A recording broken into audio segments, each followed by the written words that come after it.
네, 안녕하세요. 김호석입니다. 출간 기념 첫 번째 영상을 여러분께 전해드리기 위해서 영상 촬영을 시작하려고 합니다. 이 경제 읽어주는 남자의 15분 경제 특강 이런 책을 발간했는데 이 책의 첫 독자이시죠? 첫 독자 우리 편집자님 인사 한번 부탁드리겠습니다. 안녕하세요. 이번에 경제 읽어주는 남자의 15분 경제 특강을 편집한 편집자입니다. 네, 길벗 출판사라는 네. 훌륭한 출판사에서 네. 경제 부문이 이제 더 퀘스트죠. 네, 맞습니다. 여기서 일하고 계시는 편집자님이시죠. 네. 자, 그러면 이제 이 진행권을 좀 맡겨드리기 전에 네. 먼저 한번 질문 드리도록 하겠습니다. 어쨌든 이 책을 읽으신 첫 번째 독자 아니십니까? 맞습니다. 예, 어떤 뭐 독후감, 서평 다 좋습니다. 뭐 안 좋은 얘기해도 좋습니다. 네. 일단 안 좋은 얘기가 나올 순 없죠. 왜냐면 저는 네. 너무 재밌게 잘 읽었기 때문에. 감사합니다. 네, 제가 소감이랄까요? 뭐 말을 해보자면 네. 경제 전문가에게 받는 1대1 PT. 1대1 PT. 네. 예. 기초 체력을 정말 탄탄하게 잡아주신다. 그런 느낌을 받았습니다. 좀 전율이 돋는데요. 이 책이 사실 그렇게 의도했잖아요. 그쵸, 맞죠. 예. 1대1 그냥 개인 특강, 개인 교습, 이렇게 맞습니다. 과외하듯이 네. 그런 걸 목표로 했는데 그렇게 생각이 되셨다면 뭐 성공한 것 같은데 네. 독자들께도 그렇게 전달이 될지 나중에 기회가 될 때 온라인 라이브 독서 모임을 한번 할 겁니다. 그러니까 책을 읽으신 독자분들께 말 그대로 이건 경제 입문서니까 네. 경제 입문이라는 관점에서 어떻게 경제를 공부하고 해야 될지 그 궁금증들을 언제든지 주셔도 좋으니까 질문을 주셔도 좋으니까 그때 한번 뭐 출간되고 뭐 한 1, 2주 지나서 독서 모임 라이브 독서 모임 한번 할 테니까요. 그때 한번 기다려 주시고 먼저 첫 번째 독자분께 이제 진행권을 맡겨드리고 질문을 좀 받도록 하겠습니다. 네. 네, 제가 첫 번째 질문은 네. 이번에 너무 바쁘신 와중에도 이 네. 책을 되게 정성스럽게 작업을 해주셨잖아요. 예. 이 책의 교수님이 아니라 작가로서 네. 이 책만이 가진 장점을 말씀해 주신다면? 이 책만의 장점은요. 네. 너무 많아서 이렇게 한 시간 안에 얘기할 수 있을까요? 예. 그렇죠. 이 책의 장점은 정말 그 표현을 제가 어떻게 했냐면요. 그 80대 어르신께서 시골에서 밭에서 농사를 짓다가 댁에 들어오셔서 읽으시면 경제가 보입니다. 그 정도. 예, 이것을 전달하고자 하는 그 대상을 정말 극도의 경할못, 그러니까 중학생도 충분히 이해할 수 있다 하는 심정으로 설명을 드린 거죠. 그게 이 책의 장점인 것 같고요. 경제를 공부를 하시긴 하셔야 되는데 네. 어떻게 시작하셔야 될지 되게 모르겠다. 그렇게 말씀해 주시는 분들이 정말 많으세요. 그래서 뭐 제가 한 5, 6년 전에 경제 읽어주는 남자라는 책을 냈었지만 지금 시간이 많이 지나서 그걸 훨씬 더 업데이트하고 개정해서 여러분들이 정말 가장 쉬운 언어로 제가 쉽게 쉽게 잘근잘근 씹어놨다 이렇게 표현을 해드리고 싶고요. 이 책의 좀 독특한 특징이 뭐냐면 보통의 경제 입문서는 경제의 언어를 전달하기 바빠요. 예를 들어서 환율이란 뭐다, 그리고 뭐 금리란 뭐다, 물가란 뭐다. 경제의 언어를 습득해야 경제를 이해하고 경제의 현상을 판단할 수 있는데 그 언어를 전달하기에 바빠요. 근데 그 경제의 언어를 전달할 때 쓰는 그 메시지가 대부분 이 메시지가 사전적 의미예요. 근데 저는 사전적 의미를 버리고 일상적 용어를 쓴 거죠. 그러니까 금리가 뭐다, 환율이 뭐다, 물가가 뭐다 라는 이런 여러 경제를 구성하는 개념들을 사전적 의미를 좀 버리고 일상에서 쓰는 언어로 표현해 봤다. 그러니까 여러분들이 이런 경제의 개념을 익숙하게 이제 이해 가실 때 여러분 것으로 이제 체화시키기가 좀 좋으실 것 같다. 이게 제 생각에는 특장점인 것 같고요. 두 번째 특징은요, 경제 입문을 하기 위해서, 경제 입문을 한다는 얘기는 경제 이론을 공부하는 거잖아요. 근데 특히 경제학 원론을 공부할 때 보면 한 학기 내내 경제학 원론 막 파고 들었는데 사실 이 경제학 원론서 두꺼운 책에 들어가 있는 내용을 일상생활에서 내가 학자가 될 것도 아닌데 난 그냥 경제를 이해하고 싶을 뿐인데 쉽게 말하면 경제 기사를 읽으면 신문을 읽으면 쑥쑥 읽혔으면 좋겠는데 하는 마음으로 경제학에 입문하고 싶은 거거든요. 근데 경제학 원론에 담고 있는 그 이론들은 박사과정 갈 때까지 필요로 하는 그 기본적인 이론들을 담고 있어요. 그러니까 다시 말씀드리면 이론에 집중하다 보면 실물 경제를 응용하기가 어려워져요. 그러니까 응용하지 않을 이론까지 다 공부하는 거예요. 그러니까 너무나 많은 것을 공부하고 그 중에 일부의 이론만 실물 경제를 이해하는 데 쓰여요. 그렇기 때문에 이게 엇박자인데 이 책의 특징은 이론이 먼저가 아니라 실물 경제가 먼저예요. 그러니까 실물 경제 현상을 설명해주고 실물 경제 현상을 올바로 이해할 수 있게 필요한 요구되는 그 개념만 따로 설명하는 거죠. 그게 이 책의 특징이라고 볼 수 있고, 그래서 특히 제가 이 아이디어가 참 좋았다라고 저 스스로 생각하는 게 뭐냐면 이 기초편과 응용편이 있어요. 이게 재밌습니다. 여러분이 읽으시는 방법을 말씀드릴게요.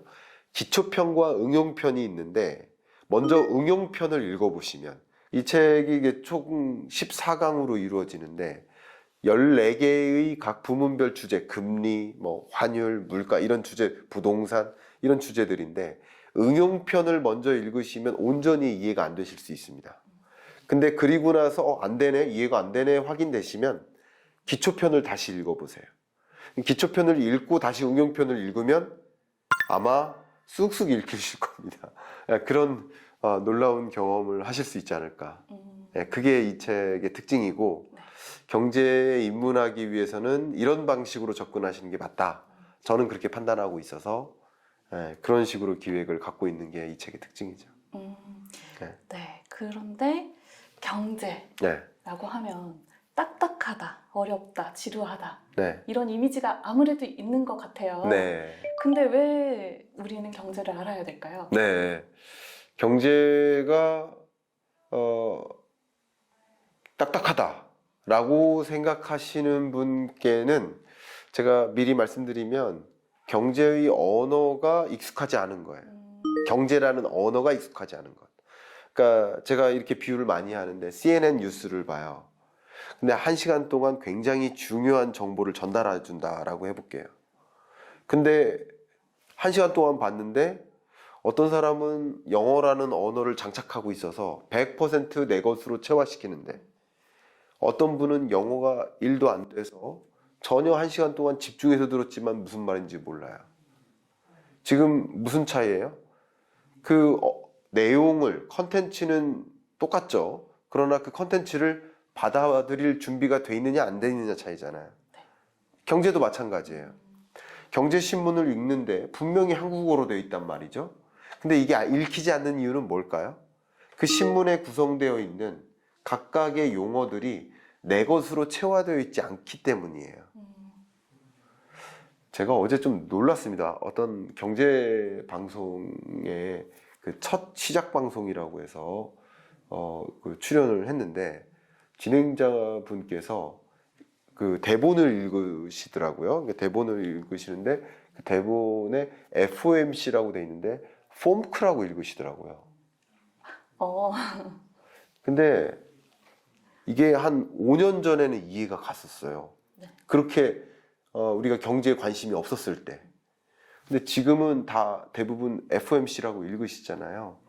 그러니까 그만큼 FOMC가 무엇인지에 대한 개념이 내 몸속에 체화되어 있으면 그 FOMC에서 결정한 의사결정이나 이런 것들이 더 쉽게 와닿거든요. 금리의 개념이 뭐고, 금리를 왜 인상하고, 누가 인상하고, 금리를 인상하면 어떤 영향이 있고, 이런 개념들을 정확하게 이해하고 계시다 보면 분명히 여러분들이 그 어떤 경제 기사를 읽으시더라도 충분히 내 것으로 만들어져요. 근데 그 개념을 이해하는 게 우리가 무슨 대학원 과정에서 공부하다 하듯이 이해하는 게 아니라 그냥 내 것으로 체화시키는 게 필요하죠. 그럼 이제 굉장히 익숙해지죠. 예. 그렇게 할 필요가 있다. 그래야만 까딱하지 않게 느껴지신다. 이렇게 말씀드리고요. 제가 지금 좀 강조해드리고 싶은 그 질문에 대한 답변이 경제를 모르면 왜 안 되느냐. 예. 여러분이 경제의 주체이기 때문입니다. 나는 경제의 주체인데, 내가 경제를 구성하는 주인공인데, 내가 경제를 모른다? 제가 첫 번째로 드리고 싶은 이야기는 인문학적으로 봤을 때 경제를 몰라서는 절대 안 된다. 인문학적으로 말씀드리는 거예요. 사람이 동물과 차이가 있는데, 차이가 분명히 있죠. 여러 가지 면에서 차이가 있지만 저는 가장 큰 차이는 바로 관계에 있다라고 생각을 합니다. 그래서 여러분 잘 아시다시피 사람 인자, 이 한자 사람 인자가 이렇게 쓰여 있잖아요. 이게 뭐냐면 관계라는 뜻이에요. 사람과 사람의 관계. 그러니까 동물은 관계가 없거나 있어도 가족 관계에서 끝나죠. 근데 사람은 정말 그 관계 속에서 나의 의미를 찾는 건데, 특히 경제를 이해한다는 것은 관계를 이해한다는 거거든요. 무슨 말씀이냐? 바이든이 인플레이션 감축법을 발의해요. 그러면 그것이 우리나라 주요 산업에 직접적인 영향을 미쳐요.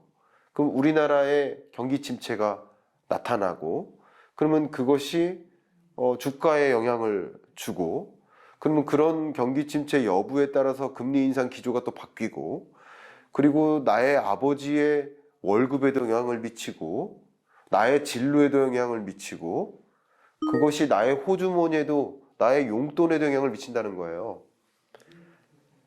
저 멀리에 있는 파월의 한마디가, 혹은 금리 인상 결정 액션 하나가 돈의 가치를 끌어올리고 끌어내리고 하는 그 의사결정이 돈을 이동시켜요. 어디로? 은행으로, 주식으로, 부동산으로.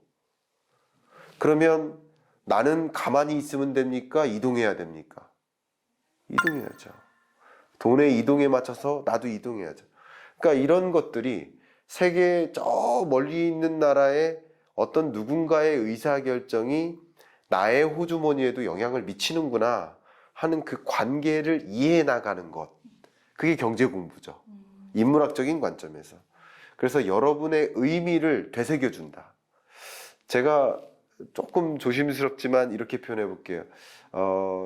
경제를 많이 공부하시고 나면, 예를 들어 이 책을 딱 읽고 나시면 조금 많은 사람이 여러분 아래로 보일 수 있습니다. 그만큼 경제가 이제 훤히 보이면 넓게 보이고 멀리 보이고 그렇습니다. 그게 이제 경제를 알아야 되는 이유인 거고요. 두 번째, 좀 실리적으로 말씀드려 보면 경제를 모르면 당합니다. 경제를 모르면 당하기 때문에 경제를 알아야 됩니다. 이미 우리는 여러 번 당했어요. 2020년, 21년 팬데믹 위기 이후에 제로금리 시대가 왔었고, 그때 주가가 대세 상승했죠. 집값도 폭등했죠. 그러면 금리를 급격히 인하하는 그런 시대에는 자산 가치가 상승하겠구나 라는 금리와 자산 가치 간의 상관관계를 이해하신 분은 적극적으로 주식 투자하거나 부동산 투자했단 말이죠. 내 집 마련을 했단 말이죠. 그럼 20년, 21년 2개년 동안 소위 돈은 어디로 이동합니까? 은행에서 빠져나와요. 돈, 금리 싸니까 은행에 저축할 이유가 없어요. 대출할 때 돈을 얼마 안 줘도 돼요, 이자를. 그러니까 돈이 은행에서 빠져나오고 시장으로 들어가는 거예요. 그럼 돈의 이동을 관찰하고 같이 주식 투자 비중을 늘리거나 내 집 마련을 하거나 뭐 갭 투자를 하거나 이렇게 해서 돈을 벌 수 있어요. 근데 또 한 번 21년 끝자락에 한 2년을 우리가 경험해보고 좀 독특한 상황을 경험한 거죠. 2년 동안에. 그 2년을 경험하고서 21년 끝자락에 집값은 계속 오를 거야 라고 단정져요. 왜? 최근 내가 경험한 2년 동안의 모습이 앞으로도 그럴 거야 라고 의사결정하는 거예요. 그러면 내가 2년 동안 봤으니 집값은 계속 오르네. 집을 안 갖고 있는 사람만 당하는구나. 집을 갖는 게 맞겠구나 하면서 21년 끝자락에 비로소 내 집 마련을 해요. 대출 이만큼 끌어다가. 근데 그렇게 의사결정한 것은 지난 2년 동안의 경험을 가지고 미래의 20년을 결정짓는 행위죠. 어떻게 보면. 근데 그게 맞을까요?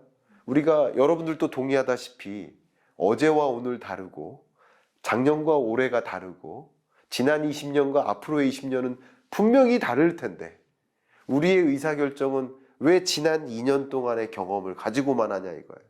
분명 지난 2년 동안의 경험은 앞으로 20년은 다를 거라고 전제하는 게 차라리 유리할 텐데. 그죠?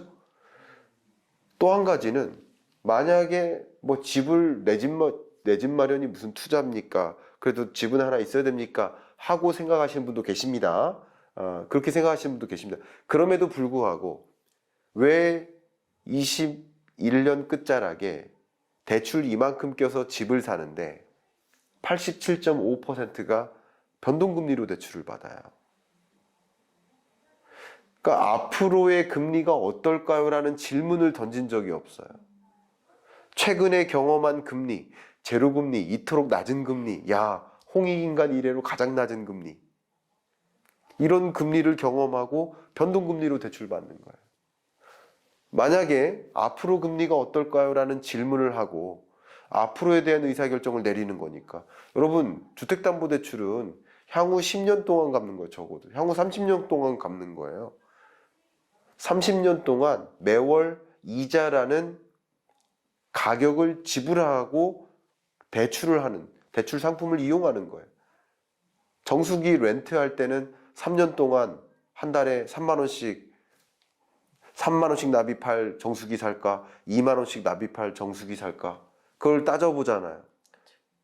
근데 왜 수억을 대출받을 때 금리가 어떨까요? 라는 질문을 안 하냐고요. 정수기는 따지면서 30년 동안 이자 상환해야 되는데. 근데 앞으로의 금리의 향방에 따라서 변동금리로 대출받느냐, 고정금리로 대출받느냐, 이 여부가 매월 10만 원씩 이자를 납입하느냐, 10만 원 납입하다가 갑자기 30만 원이 되느냐를 결정짓는 것인데. 그러니까 항상 이런 것들을 보면 경제를 모르면 당하는구나. 경제를 알아야만 하는구나. 라는 것을 제가 굳이 설명 안 드려도 될 것 같아요. 이렇게 느끼셨을 거라고 생각이 되고, 인문학적으로 보나, 뭐, 실리적으로 보나, 여러 가지 면에서, 경제를 몰라서는 안 된다. 이런 생각을 좀 하실 것 같고, 당연히 기업은, 모를 수가 없죠. 정말 재밌게도 제가 정말 그 많은 기업의 그 경영전략회의에 참석하고 있잖아요. 그렇게 하다 보면 앞으로 경제가 이렇게 흘러갈 겁니다. 우리 기업은 이런 전략을 세우십시오. 또 이야기하다 보면 재테크적으로도 이런 전략 세우십시오. 라는 말씀을 많이 드려요. 국가도 마찬가지고요. 정부도. 근데 왜 가게는 앞으로 경제가 어떨까요? 라는 그런 질문을 던지지 않고 근래 경험했던 경험에 기초해서 미래를 결정짓는가. 경제를 공부한다는 것은 어떻게 보면 저 멀리 먼 나라의 모습까지도 관계를 파악하는 거고 또 시점적으로는 미래를 내다보려고 노력하는 모습이다. 이렇게 좀 정리하고 싶어요. 네.